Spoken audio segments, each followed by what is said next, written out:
Good morning, everyone, and welcome to the first Meet the Curator talk for the second Meet the Curator, Meet the Artist talk with Fiona Gavens for Art Court Australia 2021. My name is Lynette, and I'm the Museum Exhibitions Officer for Yarra Ranges Regional Museum, and I'm delighted to have you all join us here on a Sunday morning for this talk with Fiona. I, on behalf of the Yarra Ranges Regional Museum, would respectfully like to acknowledge the traditional owners, the Wurundjeri people, as the custodians of the Yarra Ranges, and pay our respects to all Aboriginal and Torres Strait Islander community elders, past and present, which are an integral part of the history of our region. We're enormously thankful for their contribution and support, which enables the museum to share with the community their continued connection to country through their stories of people and places. Before we dive into meeting with Fiona, I do have a couple of Zoom things just to make sure everyone's on the right page. So for those of you that have managed to get in, you're here. We do have our tech team on site or on board with us today who will be able to answer or help you with any problems that you have. You are more than welcome to keep your camera off throughout this talk, and we do ask that you keep yourself on mute. If you do happen to have your camera on and we spot something going on in the background that we think you probably don't want everyone else to see, we do have the ability to turn your camera off and we'll get in touch with you directly. You would have noticed at the beginning when you joined that there is actually, we're recording this. We record all of them just primarily just as a record.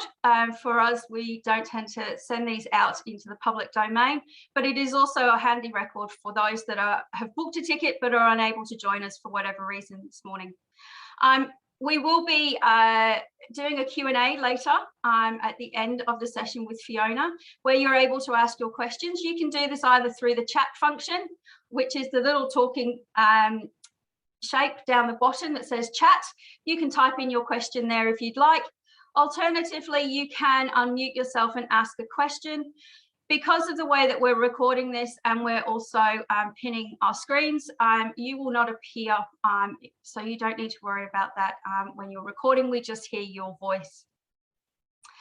So I'm going to get started, and just bear with me. We're going to move through to the very first slide. So for those of you who obviously the exhibition opened in the Saturday, the 7th of August. So I'm going to actually start the talk today with a couple of views of the gallery, simply because no one's had the opportunity to actually get into the museum and see this beautiful exhibition.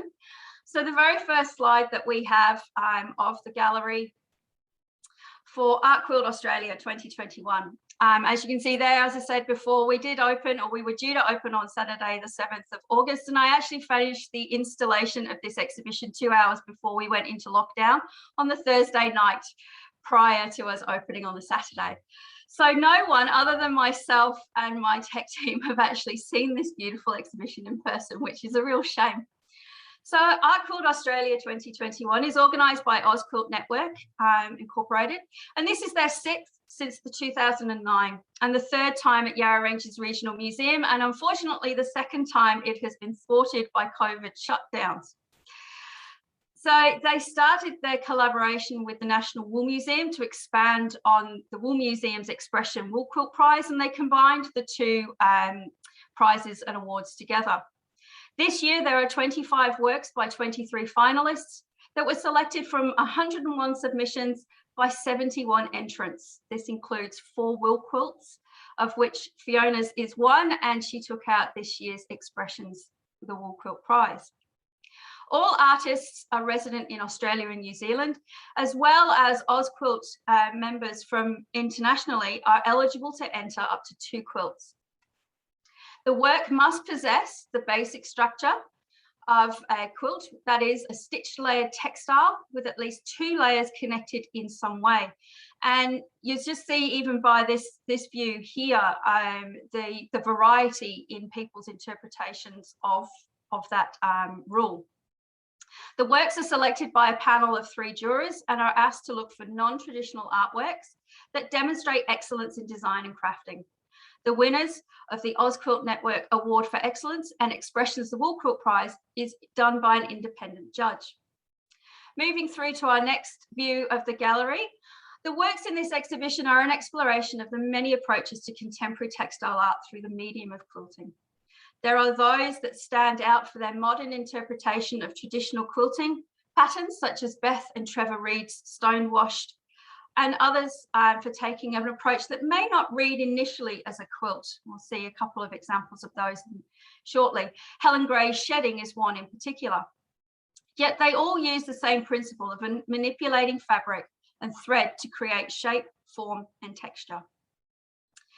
If we move through to the next slide, you'll see in each of the works, you can see the story the artist is trying to convey. Explicitly in the case of Lana Lafoy's A Bygone Era, which you'll see on the back wall there, and it's the shape of a wool store, and or implied as with Renewal by Rachel Ratton, which is the large geometric or beautiful one that's on the wall there in the mid-distance. You'll see how each of the artists has used fabric, thread, and other media to tell these stories in often creating scenes within the work to draw the viewer in. And in the final view of the gallery, a very quick whistle-top tour of the exhibition, many of the works reflect the world around us and the life of the artist. In others, it is the artist's relationship with quilting and fabric, explorations of the history of the art form, and their own discoveries with pushing the boundaries of form, shape, colour, and line. The possibilities of art quilting. Examples include, from left to right, left is a Fiona Gavens, her Ghost Blanket 6, Irene Koroluk's Traversing the Night, Anna Brown's Reflections number 6, Helen Gray's Shedding, which is the one that I was talking about earlier, not a traditional quilt, but still uses the techniques of stitched layered textile. And finally, Julianne Rogers' Burnt number 2 is in the far right there. So that is our whistle-stop tour of the gallery, and I'm now going to introduce Fiona. So I'm going to get Fiona up on screen, and we will just bear with me. Fiona, there we are, and welcome, Fiona. It's lovely. Thank you. It's great to be here. And yeah, very different to being in the gallery, but anyway, it's great it's still happening. I know, it's so hard. As I said before in my introduction, this is the second time now this exhibition has been thwarted by lockdowns. I am hopeful that at some point we may well be able to actually meet in the gallery in front of your beautiful artwork, which congratulations for taking out the prize for Expressions Wool Quilt Prize. And we'll talk a little bit about that a bit later on.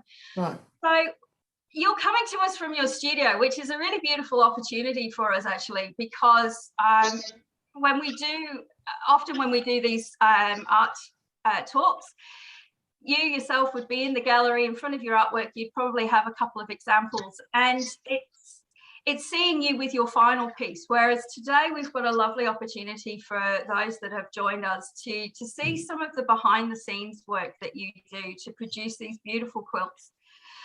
So today's talk, everyone, it's going to be a combination of Fiona talking through some of her past work as well as her winning art quilt. And we've got a series of slides, and I'm going to ask some questions and Fiona's going to answer them and give us a bit of a background. So the very first one that we're going to do is we're actually going to bring up your studio. So we've got a beautiful view behind you there of your shelves and everything. But the photos we've got here are three really beautiful photos or views of your studio. So just talk us through your space. Just talk us through, what does your studio look like? Well, how lucky am I to have this studio? It's about 4 meters square, and with that beautiful big window looking onto the garden.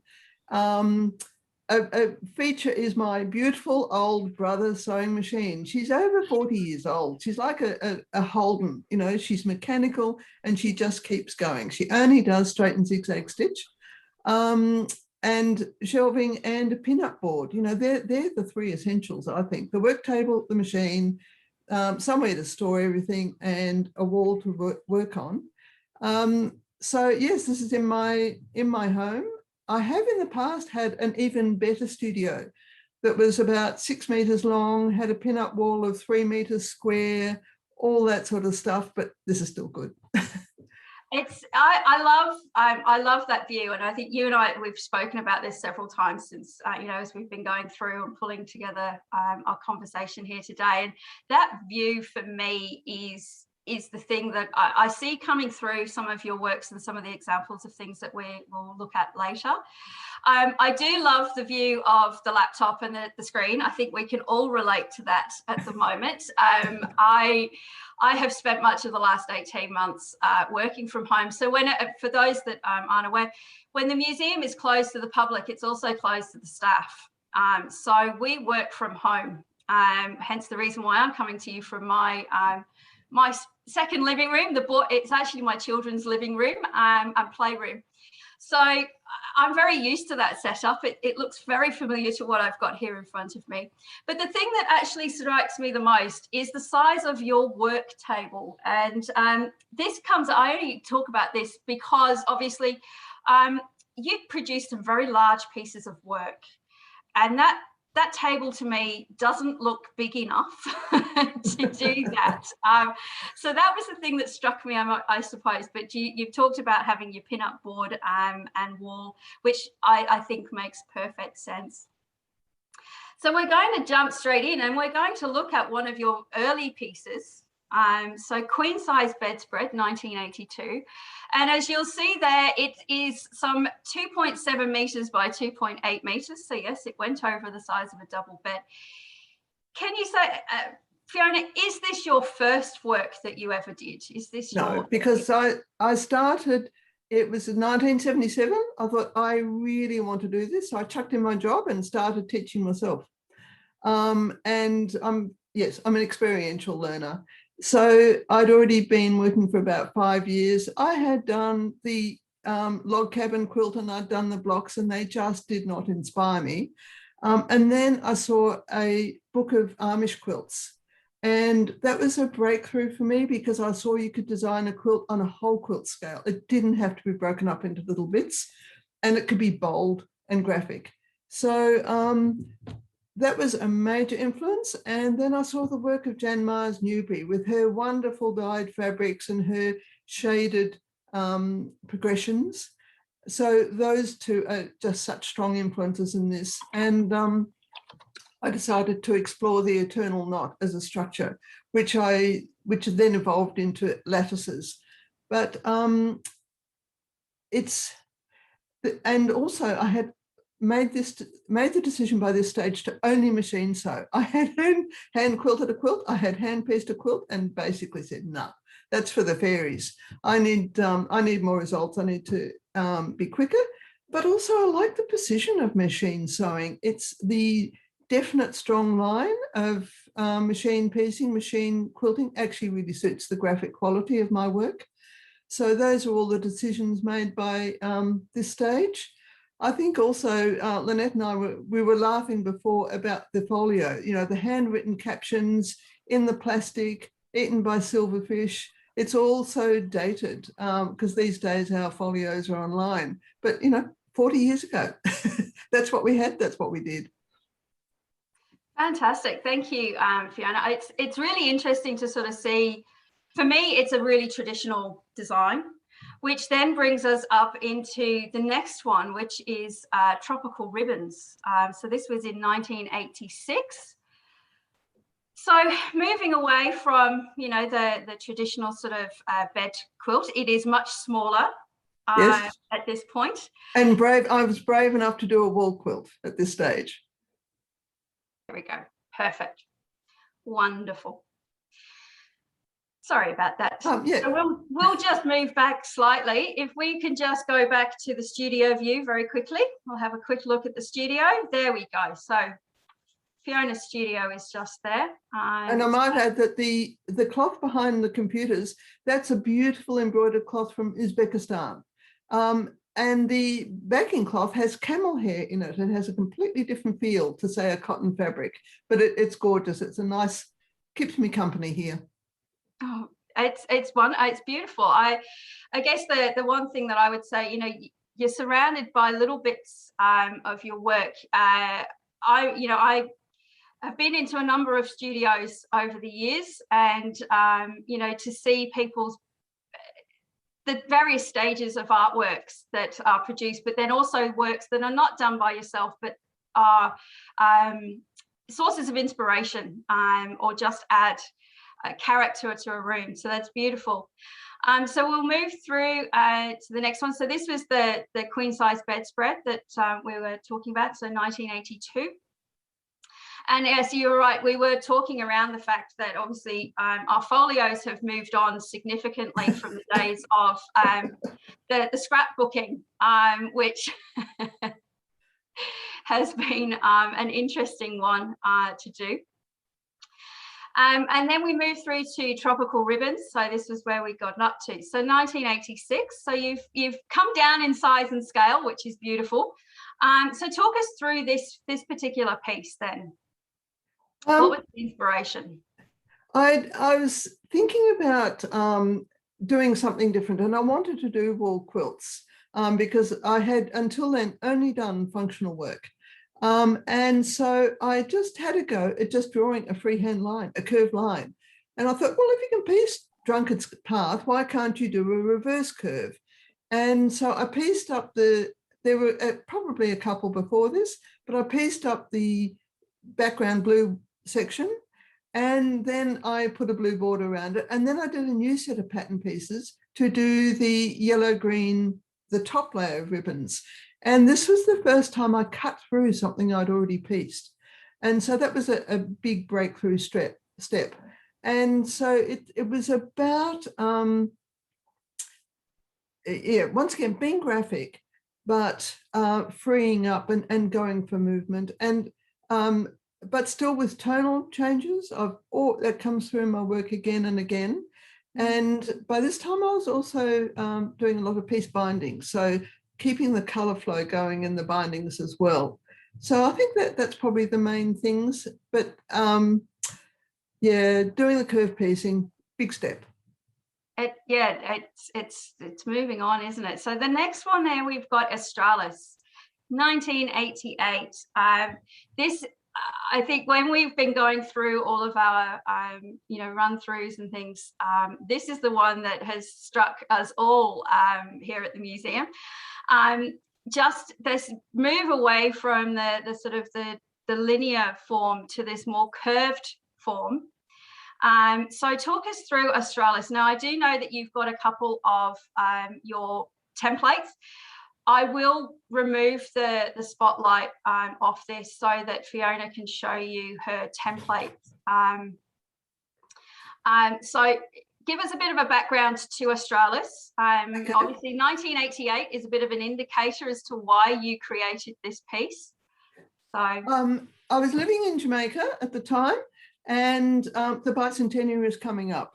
And so I really wanted to make a major piece for the centenary. And I was feeling quite homesick as well. So I thought, okay, my then husband was on a salary. I could devote the time to it, not expecting it for it to take 3 months. So, and basically never again. But this is a tessellated shape. I had started by doing curved lines and hand drawing them, and I thought, could I standardize it? So I did standardize it, and I broke it up into 3 sections, which allowed me to play with the color because I really wanted a color flow. So if you want to show the templates, the curve, by the way, the diameter of that curve is about 6 centimeters finished. So it's a very tight curve. Do you want to show us the template? There we go. So can that's the template, and it's divided into 3 sections. and a small one. So basically it allowed me a variety of color placements by having that division. And then it's a matter of playing with the color. I actually had an old sheet that I drew the outline of Australia, and I'd lay it on the floor and place it. And then I would discover that, you know, in the sewing, it would twist out of shape. So I'd have to unpick and redo sections. And, you know, a color might not look right there, but just basically built it up. Starting at one corner and working across, and just judging by eye how the color worked. I love this piece for the movement. You know, you've managed to obviously capture the shape of our fair country. Yeah. But there's just something about it shimmering in the oceans that surround it. It's really beautiful. It's not a small piece, you know, it's 2 meters by almost 2 meters. So to have all of those shapes in there and stitched, it's a piece that I would love to see in person. So do you still have this quilt, or is it in a collection somewhere? No, some Australians in America bought it, actually. Wow. Okay. Which was great because I needed the money. But also with the curve piecing, I really wanted to have the feeling of the flow of time, you know, past and present, given that it was for the bicentenary. And as well as the color, the shimmering effect. Yeah, it's just beautiful. So we're going to move on to bush fragments. Now, there's an interesting fact in this particular piece. Do you want to reveal what that might be? That actually took me by surprise. I surprised Lynette by saying, this is exactly the same tessellated shape. I have used it on the diagonal, on the vertical, on the horizontal, and it completely changes the feel of it every time.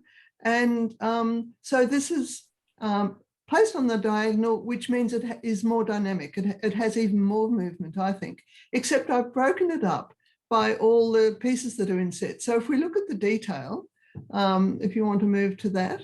Yeah.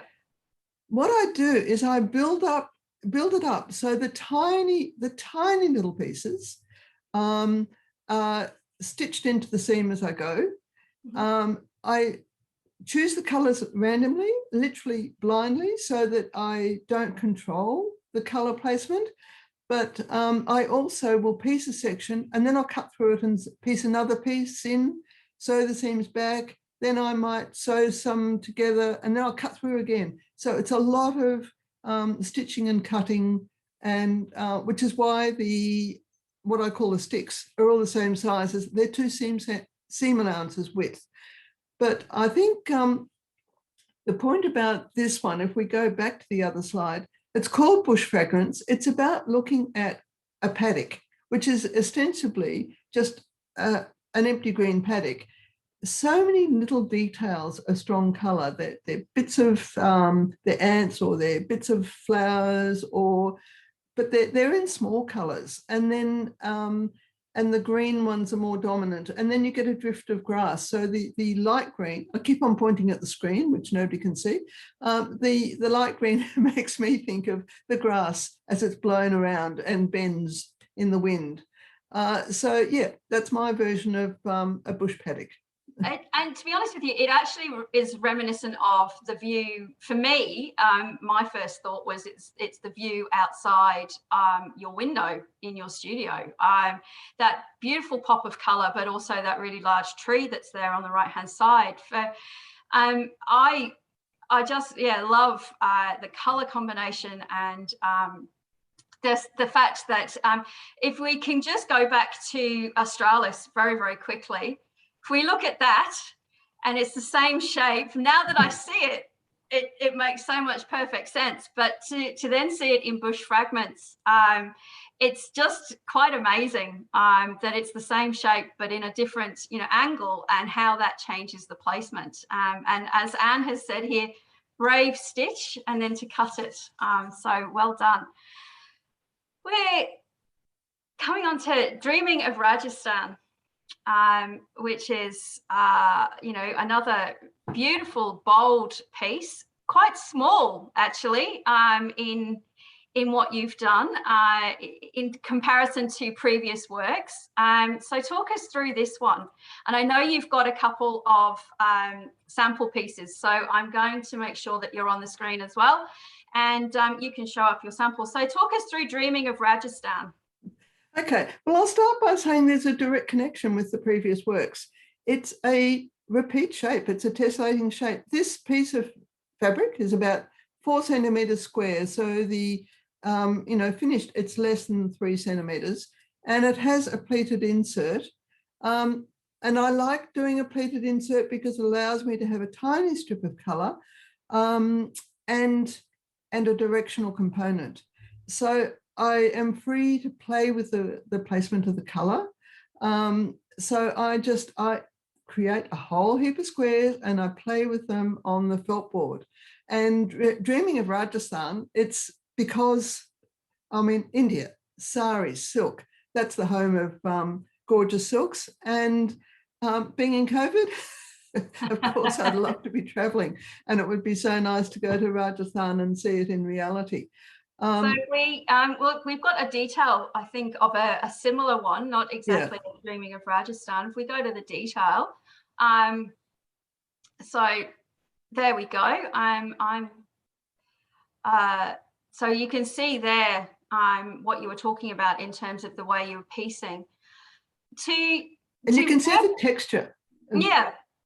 Is that something that you have experimented with a lot? I mean, this is 2021, so obviously this is a relatively new work, and very different, obviously, to Ghost Blanket, which we're going to be coming up to very shortly.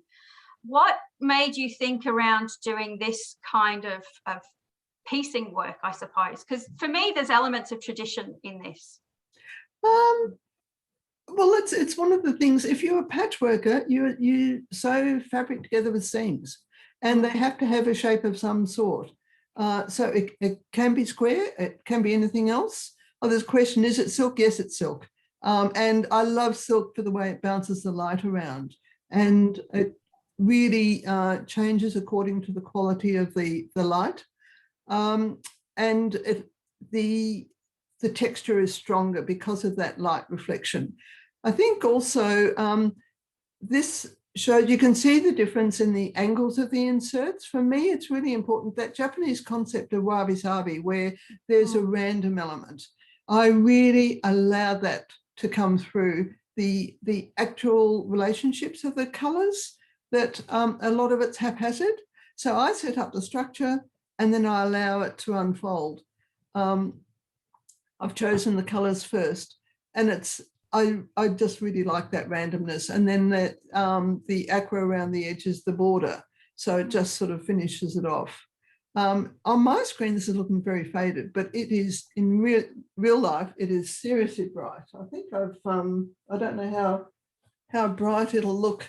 Oh, that's wow. The sort of brightness in reality. So let me just. Very different. There we go. Yeah, so it's not that quilt, but it's another one.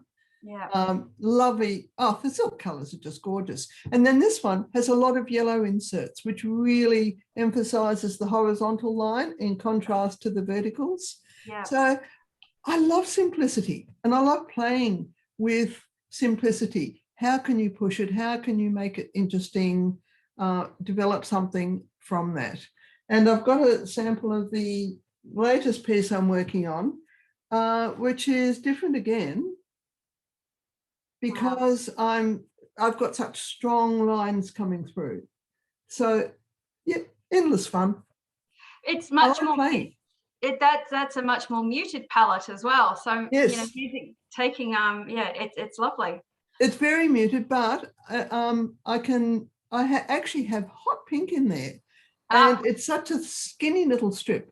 It can cope with that, and that's the nice thing about the inserts, that they're so fine that I can have an unusual color coming through. So yep, bright colors are in there as well as the muted colors. Fantastic, looks beautiful. So we're going to explore another piece now that is completely different, a total move away from quilts, but it still takes on, it still requires a sewing machine, as we learned earlier this week, which blew my mind. So talk us through this and this piece of work or series of works that you have created, because it is it's such a vastly different look and feel. Yes, and this originated because I went back to study in 2015, RMIT, the Bachelor of Arts Textile Design, which I absolutely love doing. It's such a privilege being a student when you're a mature age. Apart from getting through being very self-conscious in the first few days, I was the only person with grey hair, funnily enough. In my final year, I really wanted to explore sustainability and social enterprise. And jute is the most sustainable, cheapest fibre known, but it's pretty horrible and pretty brown. And so my challenge was, I spent my third year working out what I could do with jute. And I developed a range of bowls which I hoped could be produced in a country such as Bangladesh or Cambodia. So something like this bowl, I was thinking it reminded me of the lotus. I've done a petal shape, so that could be produced for a tourist market. So that was what my final work focused on. And then, but I kept refining it after that. And in case you're wondering how you do it, I literally stitch it on the machine, round and round and round. I've done this in 2 colors to try and make it clearer. I have first, all pretty obsessive. Everything I do is obsessive. First of all, I've had to plait it. That's how many strands? 15 strands of fine jute, which is plaited in order to have something that I can sew. So I pre-stitch it, and I can have 2 different colors. And then the more I stitch it, the harder it is. So I don't know if you can hear it. Yeah. That is really tough, very strong. So I did this set of 5 bowls, which I called the Still Life. And the texture comes entirely from the stitching. So I've used different threads, different weight of threads. The more stitching I do, the darker the color is. So I can, once again, get that shaded coloring, the ombre effect. It just comes through again and again. Oh, what was I going to say? Now I've forgotten what I was going to say. Oh, that's right.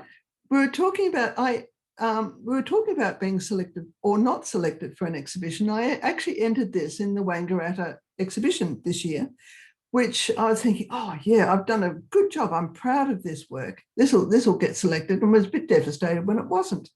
And but then when I got the catalogue, I could see why. It just would not fit in with the exhibition as it was selected.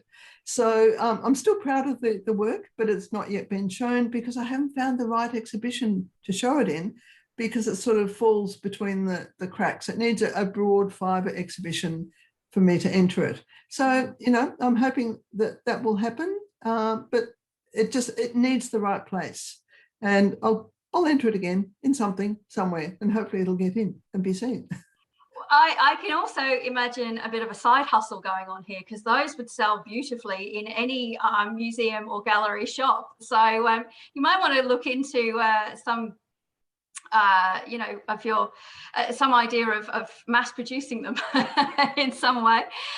We do have a question here. Can I just say, someone has just asked about the bowl and what size. This is just another one I happen to have here. That one is about 40 centimetres in diameter.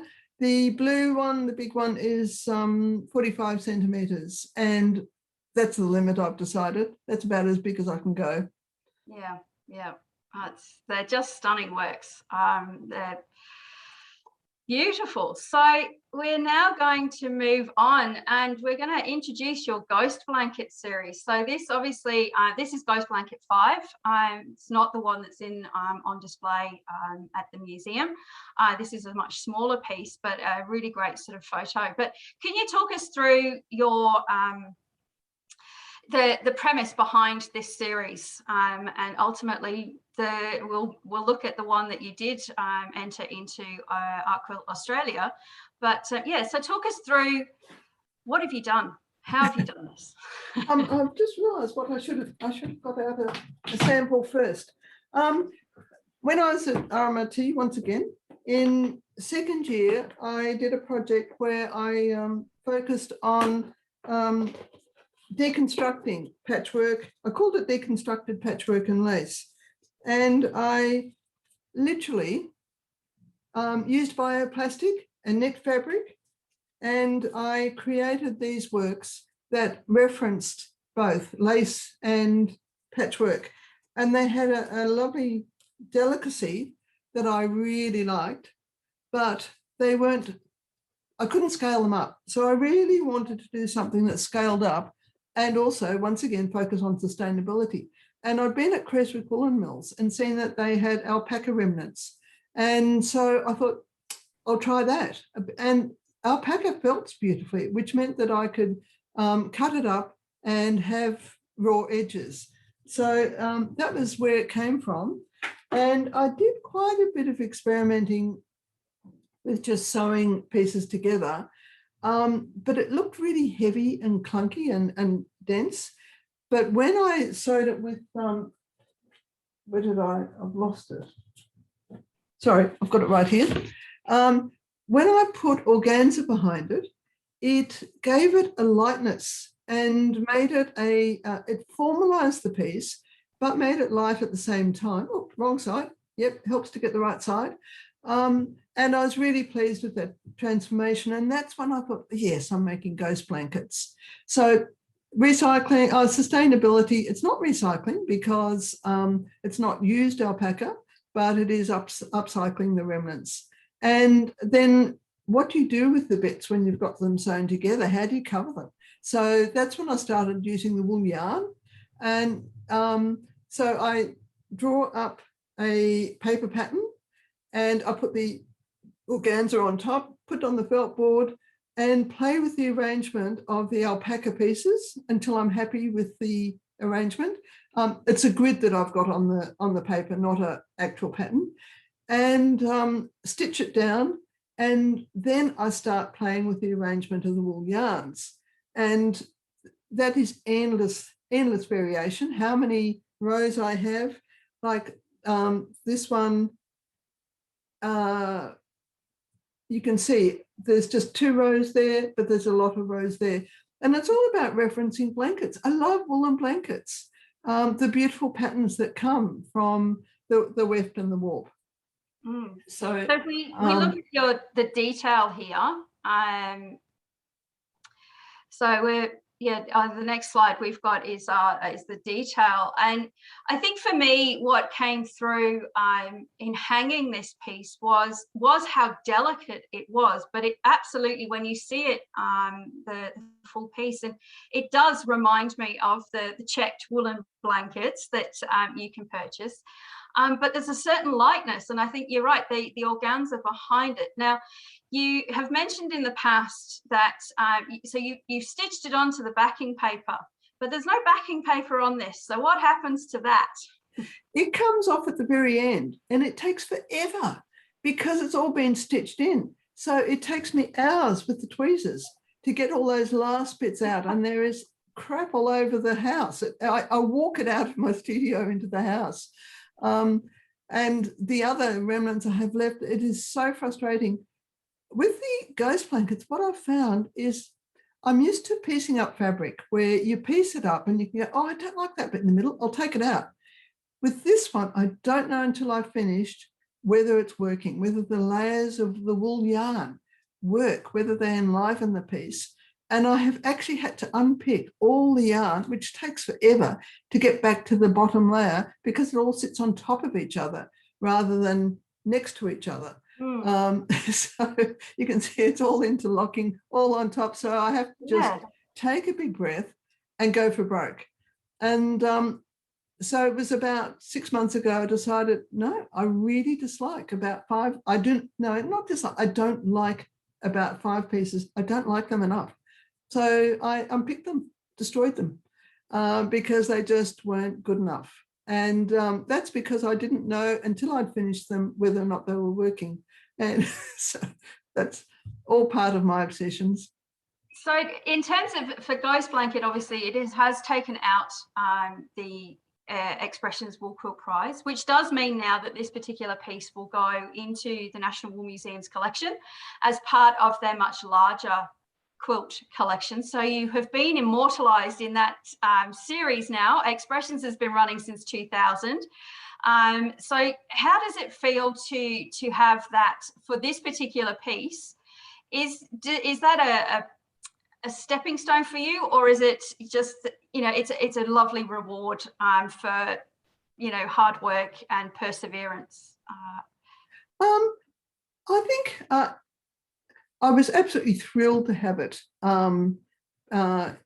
accepted for I was thrilled to get the award and for it to go into the collection for many reasons, including the fact that I have close connections with Geelong and, you know, the whole region, having grown up down the road in Colac.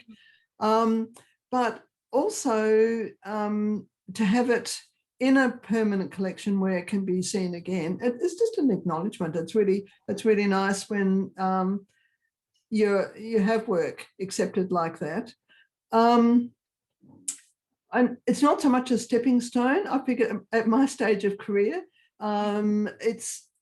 I know it's been funny since I've finished my degree, which is I have re-entered the art exhibition space, and so it's been validating.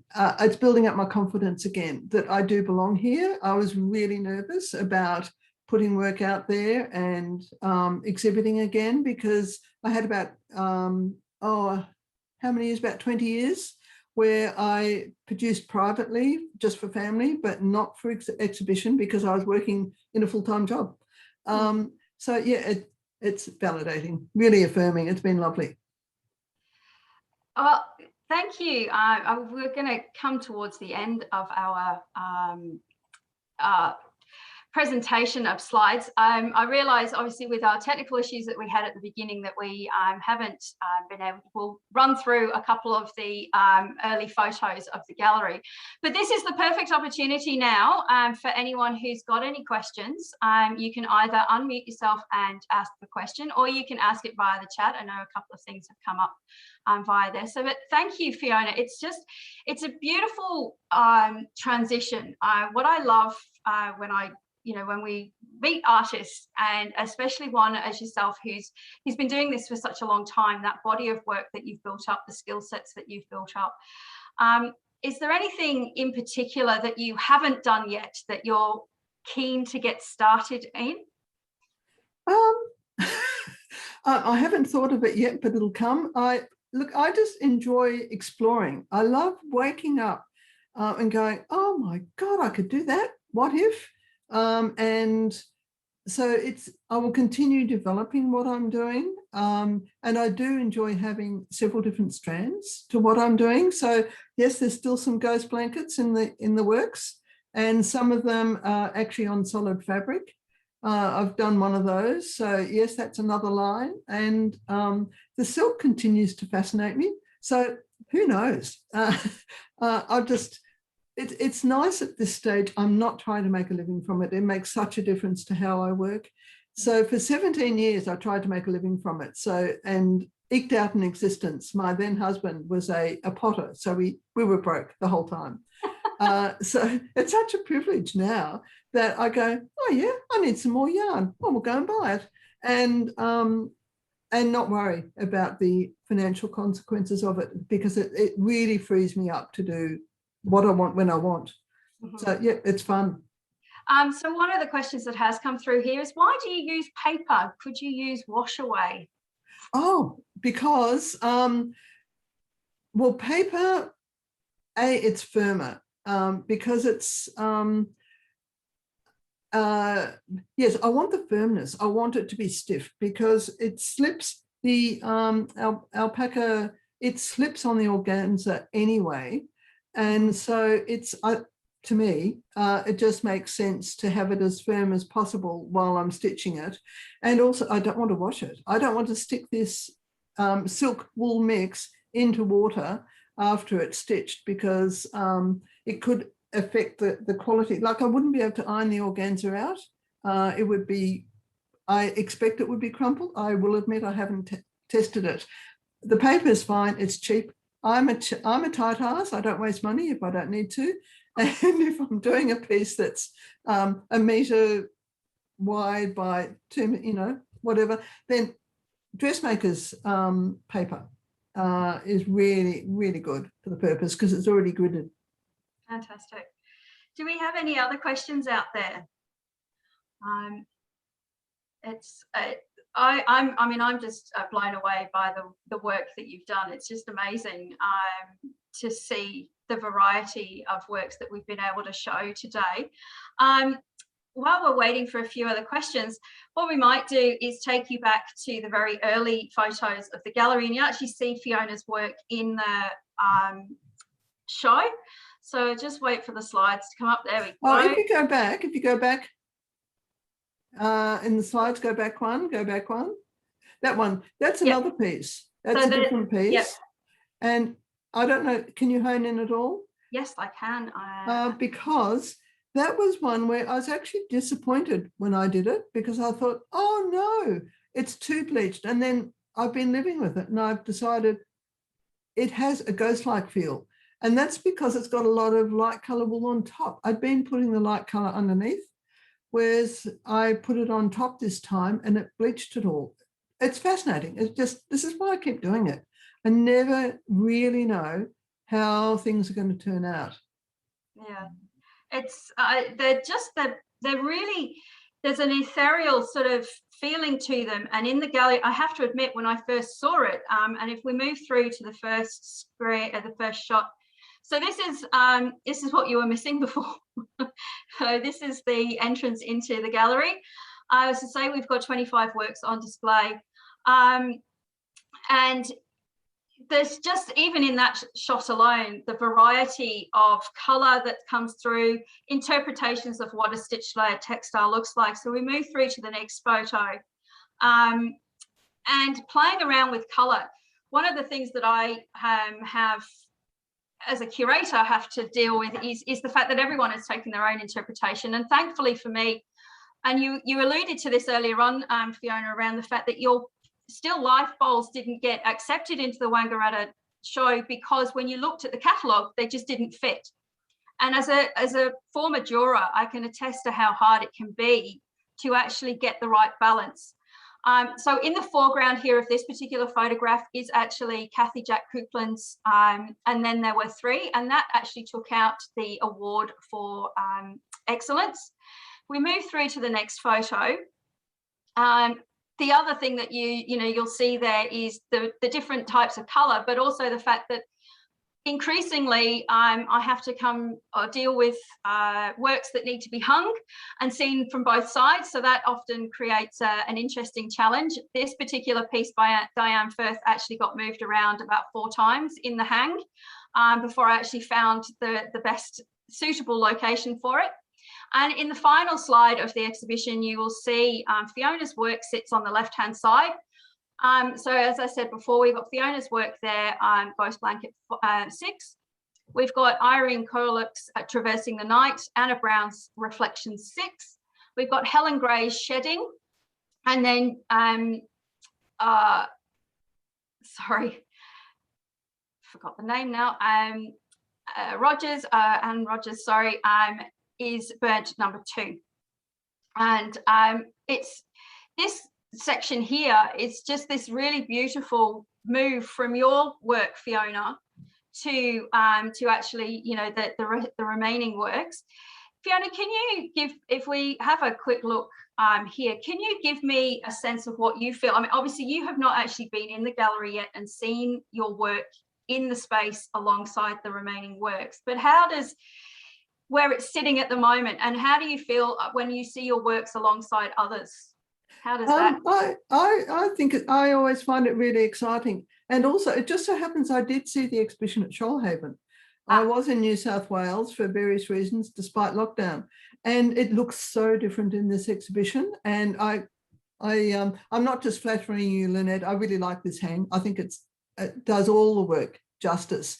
And yes, the way they set each other off is really interesting, and the way it says, yes, this is a bit of a quiet corner, and then we lead into the colour, and there's a lot of very it's a very natural feeling wall, this one, and having seen the work, that the textures are really strong. So yeah, it's really lovely. Do you think you'll be entering any future awards or exhibitions? What have we got coming up? Keep your eye on. The lists are varying. COVID has affected exhibitions, of course. Yeah. So yeah, I'm looking at some at the moment. Got to find the right exhibition for the right piece, and sort of thinking, what are the qualities of the pieces I've just done? So yes, I certainly will be, but just which ones, I'm not quite sure. Exhibiting overseas is an option, but it's a lot more effort. So yeah, I'm working on my next list now. All right, well, we're up to 11:50. Does anyone have any further questions for Fiona? Before we head off, so we've had a lot of thank yous, Fiona, from you. Very quickly, I'm just going to highlight the fact that there is a catalogue available for purchase. So we just bring up that screen. Just give me 1 second. So the catalogue is available for purchase through the AusQuilt Network's website. So you go to ausquiltnetwork.org.au, and there we go. Down the bottom there, you'll see you can purchase it online, either through direct transfer, through PayPal, or through credit card, and they will post it out to you. It is a beautiful catalogue, and in fact, actually, I didn't have this prepared earlier. I should have.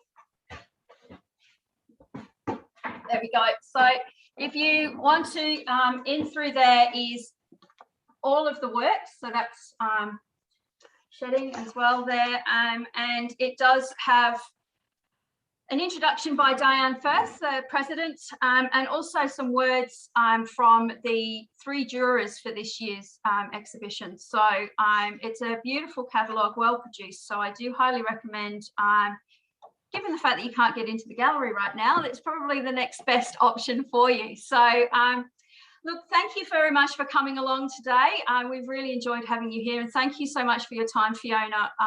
As always, it is a pleasure to listen to an artist speak about their work and be inspired.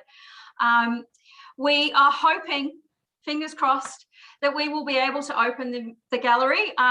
We were due to close this exhibition on the 31st of October. We have been able to extend it to the 14th of November, and we are hoping, beyond hope, that we absolutely will be able to open this gallery up and let everyone come in and see.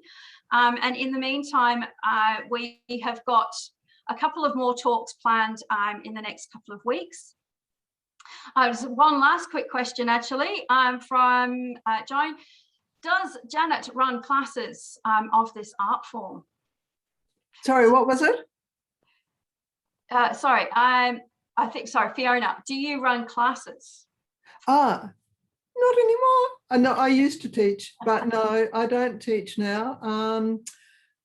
It feels too long since I've taught. Yeah, so I'm not sure that I want to re-enter the teaching world. So no.